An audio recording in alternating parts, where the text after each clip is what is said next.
नमस्कार दोस्तों, मैं संदीप कुमार कौशिक आप सभी का आपके अपने कार्यक्रम एस्ट्रोनोमोलॉजी 456 में हार्दिक स्वागत करता हूं। दोस्तों, आज की वीडियो जो होने वाली है वो है हमारी धनु राशि अगस्त 2024 में ये कैसे रहने वाली है। जैसा कि आप लोग ये चार्ट देख ही रहे हैं, तीसरे भाव में शनि है, चतुर्थ भाव में राहु है, छठे भाव में मंगल और गुरु है, अष्टम भाव में सूर्य है, नवम भाव में शुक्र और बुध है, दसम भाव में केतु है। साथ ही साथ दोस्तों, बुध जो है 22 अगस्त को अपना राशि परिवर्तन करेंगे और साथ में ये वक्री भी रहेंगे। शनि भी इस समय वक्री रहेंगे।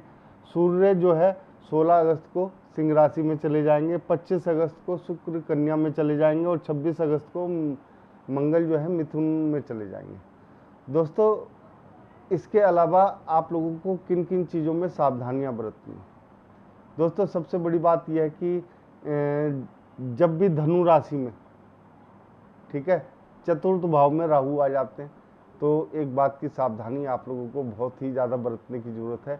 वो ये है कि कोई भी चीज़ जो है ना, आपके हाथ से आपके विचारों की वजह से छूट ना जाए, क्योंकि हर आदमी की कामना होती है अच्छे जीवन जीने के लिए, कुछ ना कुछ लग्जरी आइटम चाहिए होता है हर एक व्यक्ति को। तो ऐसे में राहु जो है यहाँ पे थोड़ी सी अड़चन आप लोगों के लिए पैदा कर सकता है, यानी कि आपके जो विचार हैं उन्हें परिवर्तित कर सकता है ऐसे में। तो यहाँ पे राहु और केतु से आप लोगों को बहुत ज़्यादा सावधान रहने की ज़रूरत है, यानी कि आप लेने कुछ गए और लेके कुछ और आ गए। तो ऐसी गलतियाँ ना करना। जिस चीज़ की आपको ज़रूरत है, जिसकी आवश्यकता है, उसी चीज़ को खरीदने की कोशिश करना आप लोग। साथ ही साथ दोस्तों, शनि आपके पराक्रम भाव में, ऐसे में शनि जो है छोटे भाई बहनों के साथ संबंध काफ़ी अच्छे बनाता है, उनका काफ़ी ज़्यादा ख्याल रखता है। साथ ही साथ शनि जो है यहाँ पे टाइम का बहुत पाबंद रहता है। अगर आपने थोड़ी सी भी गलती करी, समय के अनुसार नहीं चले, तो यहाँ पे आपको कुछ ना कुछ दोस्तों, जिसे कहते हैं कि हानि उठानी पड़ सकती है। तो यहाँ पे आपके लिए समय को देखकर कार्य करना बहुत ही आवश्यक हो जाता है, क्योंकि शनि की जो दृष्टि है, सीधी दृष्टि, वो यहाँ भाग्य भाव में भी पड़ी हुई है, जहाँ पे शुक्र और बुध बैठे हुए हैं।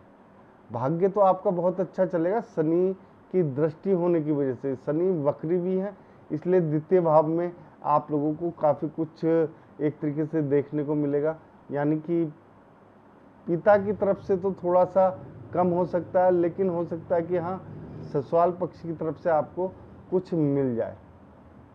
तो यहाँ पे इन्हीं चीज़ों का ख्याल रखना है। आप बड़ी बचत की जो योजना है उन पे भी काम कर सकते हैं दोस्तों। साथ ही साथ आपका जो एक तरीके से पिता हैं या चाचा हैं, ताऊ हैं, उनके साथ आप लोगों को विवाद से बचना है, क्योंकि यहाँ पे थोड़ा सा दिक्कत पैदा हो जाती है विचारों के माध्यम से। तो इन चीज़ों का आप लोगों को विशेष तौर पे ध्यान रखना है। देखो दोस्तों, इस समय मंगल और गुरु आपके छठे भाव में हैं। ऐसे में आपको जो सबसे ज़्यादा ध्यान देने वाली बातचीत है वो ये है कि पेट से संबंधित जो रोग है, यानी कि एक तरीके से गैस की समस्या जो है वो बहुत ज़्यादा बनी रहेगी। यानी कि इस समय जो है आपको सबसे ज़्यादा जो समस्या का सामना करना पड़ेगा वो गैस की समस्याओं से। शरीर पे फोड़े, फुंसी आदि भी हो सकते हैं आप लोगों को, ठीक है ना। वो खून की वजह से, यानी कि खून की वजह से, जो एक तरीके से कहते हैं ना गंदा खून हो गया या कुछ और भी, तो उस वजह से आप लोगों को ब्लड से रिलेटेड जो समस्याएं हैं वो भी पैदा होंगी। हाँ, यहाँ पे शत्रु जो है आपसे डरेंगे, आपसे पीछे हो जाएंगे, क्योंकि पहले तो आप शत्रु पे बहुत ज़्यादा हावी हो जाओगे, उसे बिल्कुल दबा दोगे, निचोड़ दोगे, ठीक है। उसके बाद बातचीत से वो सब कुछ हल कर दोगे। यानी कि पहले मंगल अपनी जो है एनर्जी दिखाएगा, उसके बाद गुरु जो है वो अपनी सौम्यता दिखाएंगे। यानी कि पहले जो है आप जो विरोधी हैं उन्हें बिल्कुल पस्त कर दोगे, और जब उनके अंदर जान नहीं बचेगी तब आप जाके खुद ही उनसे हाथ मिला लोगे। इससे आप लोगों को काफ़ी फ़ायदा होगा यहाँ पे। तो ऐसे कॉम्बिनेशन बहुत कम बनते हैं, तो ये बहुत ही अच्छा कॉम्बिनेशन है गुरु और मंगल का। दुश्मनों के लिए तो एक तरीके से ये है कि काटो तो उनके खून नहीं होगा, तो ऐसी स्थिति बन जाती है। रही बात, देखो ये दोनों जो है आपके 12वें भाव को भी देख रहे, तो ऐसे में विदेश जाने की संभावना के साथ साथ थोड़ा सा अध्यात्म के क्षेत्र में भी आप लोग जो है जा सकते हैं, क्योंकि मंगल और गुरु भी अध्यात्म को परिदर्शित करते हैं दोस्तों। एक चीज़ और दोस्तों, यहाँ पे आपके जो वैवाहिक जीवन है उसमें थोड़ा सा आप लोगों को सोचना पड़ेगा। कोई झगड़ा नहीं होगा, लेकिन ये है कि प्यार उतना नहीं होगा जितना एक व्यक्ति चाहता है एक दूसरे पार्टनर से।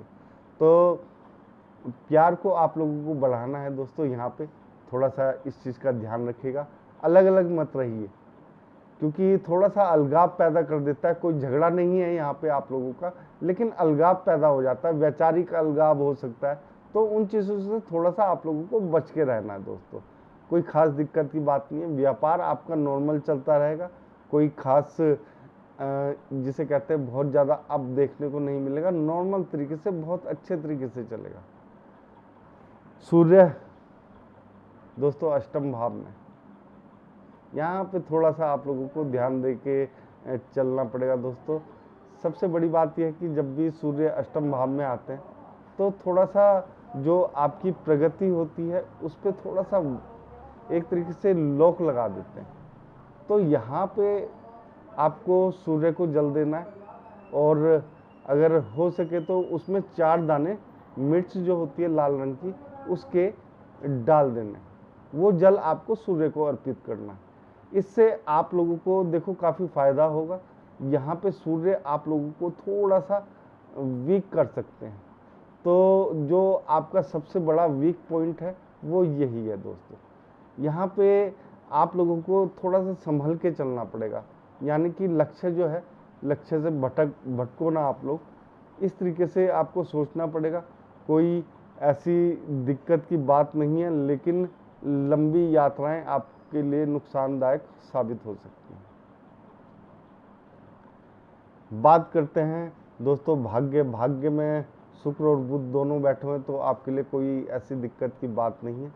आप लोगों को यहाँ पे काफ़ी फायदा मिलता हुआ दिखाई दे रहा है, और भाग्य ठीक तरीके से काम करेगा। आपको कोई ऐसी खास दिक्कत पेश नहीं आएगी।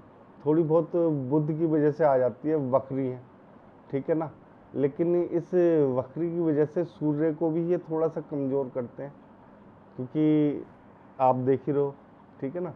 तो यहाँ पे आप लोगों के लिए फ़ायदा है तो कुछ नुकसान भी है, यानी कि बैलेंस से थोड़ा सा ऊपर रहेगा आपका जो एक तरीके से पलड़ा बोलते हैं ना, वो आपका ऊपर रहेगा। तो ठीक है, इतना भी बहुत है। केतु, यानी कि आप जब ऑफिस में रहेंगे तो फालतू के कामों में आपका ज़्यादा मन लगेगा, यानी कि जो काम करने के नहीं है उनमें आप घुस जाओगे, वो होंगे नहीं, और उन्हें रिसर्च की तरह एक तरीके से वो करते जाओगे आप, जिनका कोई मतलब नहीं बैठता, जिनका आपको कोई फ़ायदा नहीं। तो ऐसे कामों से आप दूर रहें जिनका कोई आपको फ़ायदा ना हो, और अपने दिमाग को उतना ही किसी चीज़ पे केंद्रित करें जितने की आवश्यकता है। फालतू कामों को आप केंद्रित करेंगे अपने जीवन में तो एक तरीके से आपको मानसिक अशांति का सामना करना पड़ सकता है। तो उस चीज़ का आप लोगों को ख्याल रखना कि किसी भी चीज़ को इतना बढ़ावा नहीं देना। जो मैं पहले भी बता चुका हूँ, स्ट्रीट डॉग जो होते हैं, गली के जो कुत्ते होते हैं, उन्हें थोड़ा सा खाना वगैरह आप देते रहें, शाम के टाइम दें, जिससे इसका प्रभाव आप तक भी पहुँच सके। लाभ भाव की बात करते हैं दोस्तों, तो लाभ भाव में कुछ ऐसा होता हुआ दिखाई नहीं दे रहा है कि बहुत ज़्यादा आप लोगों को मिलता हुआ जिसे कह दे। हाँ, ज़िंदगी नॉर्मल चलती रहेगी आपकी, लेकिन एक चीज़ और बता दूं दोस्तों, यहाँ पे कभी कभी जब भी थोड़े से कष्ट मिलते हैं ना इंसान को, तो एक तरीके से नई शुरुआत कह सकते हैं आप इसे जीवन की, क्योंकि किसी के भी जीवन में जब मंगल गुरु यहाँ पे बैठे हों और सूर्य अष्टम में यानी छठे और अष्टम भाव में बैठे हों, तो उस व्यक्ति को थोड़ा सा आगे चल के काफ़ी लाभ मिलता है। ऐसा नहीं कि अभी आपको लाभ नहीं मिल रहा तो आगे भी नहीं मिलेगा। तो एक तरीके से ये कह सकते हैं कि ये आपको ना एक तरीके से तैयार भी कर रहे हैं, आपको क्या करना है, क्या नहीं करना है, क्या सोचना है। तो देखो, जब तैयारी होती है उसमें कुछ समय तो लगता ही है, तो उस तैयारी को वेस्ट ना जाने दें। जो आपको एक तरीके से सबक मिल रहे हैं ज़िंदगी के, उनसे आप लोग संतुष्ट रहें, वो आपके आने वाले समय में काम आएंगे। तो दोस्तों, आज के कार्यक्रम में बस इतना ही। अगर आप लोगों को हमारा ये छोटा सा कार्यक्रम पसंद आया तो ज़्यादा से ज़्यादा लाइक करें, शेयर करें और हमारे चैनल को सब्सक्राइब करना ना भूलें। जय श्री राम दोस्तों।